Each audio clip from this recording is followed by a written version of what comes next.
இன்றைய தினம் காலையில் மன்மோகன் சந்திச்சிருக்கேன். மகிழ்ச்சியாக இருந்தது அப்படின்னு சொல்லியிருக்கேன்.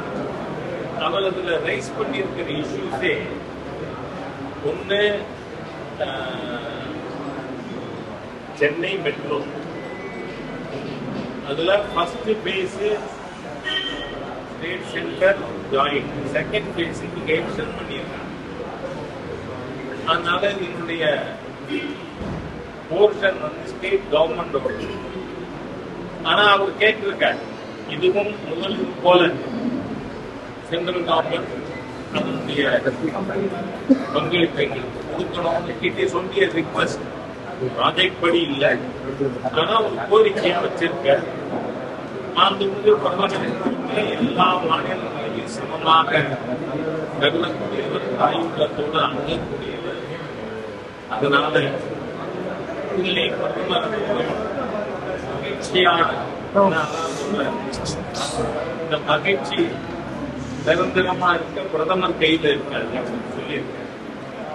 அதனால பிரதமர் அவர்கள் எது சரியா சரியா முடிவு.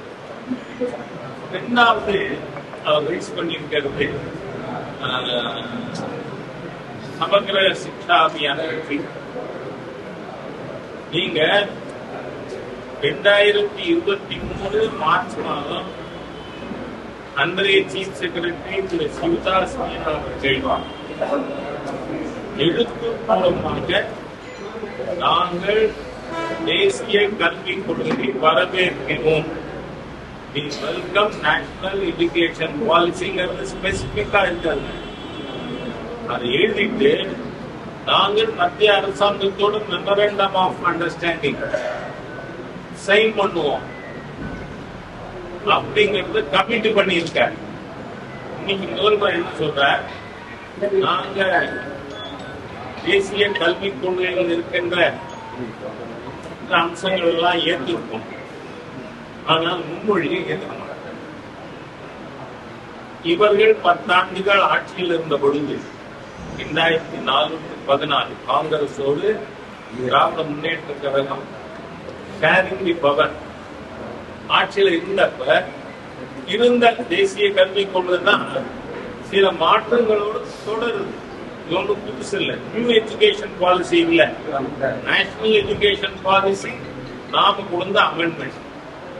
திமுக மத்திய அரசில் பங்கு பெற்ற காலத்தில் 3வது மொழியாக ஹிந்தி அல்லது சம்ஸ்கிருதம் என்று இருந்தது.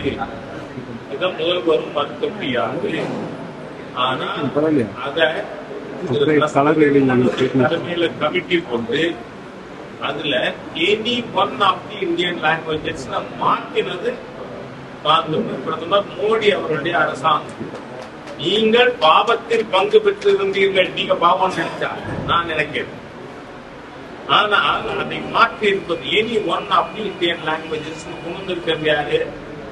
பிஜேபி கவர்மெண்ட், பிரதமர் மோடி.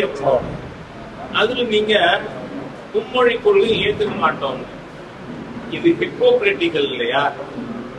உங்க குடும்பத்தில் இருக்கின்ற சகோதரி கனிமொழியுடைய பையன் எந்த ஸ்கூல்ல படிச்சா எங்க சர்டிபிகேட்?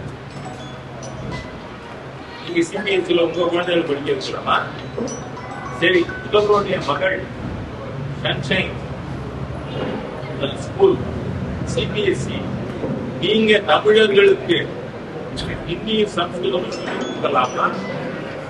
சரி, பெரிய லெவலில் இருக்கிறதுலாம் ஏற்கனவே திராவிட முன்னேற்ற கழகத்தில் முன்னணி தலைவர்கள் 40 பேரோட பள்ளிக்கூடம் பற்றி பட்டியலே கொடுத்திருந்தேன் 4 years பேக்.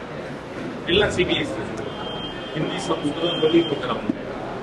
உண்மை வேண்டாங்க, உங்க கார்பரேட்டர் அவர் குழந்தைய என் குழந்தை இருமொழிதான் படிப்பான், கலைஞர் கொண்டு வந்த சமச்சீர் கல்விதான் படிப்பான். காரணம், நான் மானமுள்ள திமுக காரணம், தமிழன், மொழி உணர்வுள்ளவன்.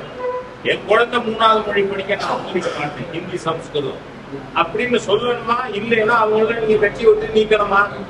தமிழ் உணர்வு இல்லையே. கலைஞர் கொண்ட சமச்சீர் கல்விய குழந்தைகளுக்கு சொல்லிக் கொடுக்காதவர்கள் நாங்க இருமொழி கல்வி கொள்கைன்னு சொல்ல முடியுமா? ரொம்ப மென்மையான வார்த்தை பயன்படுத்தி அதனால தயவு பண்ணி முதல்வர் அவர்கள் தமிழக மக்களை ஏமாற்றாதீர்கள் என்று நான் கேட்கிறேன்.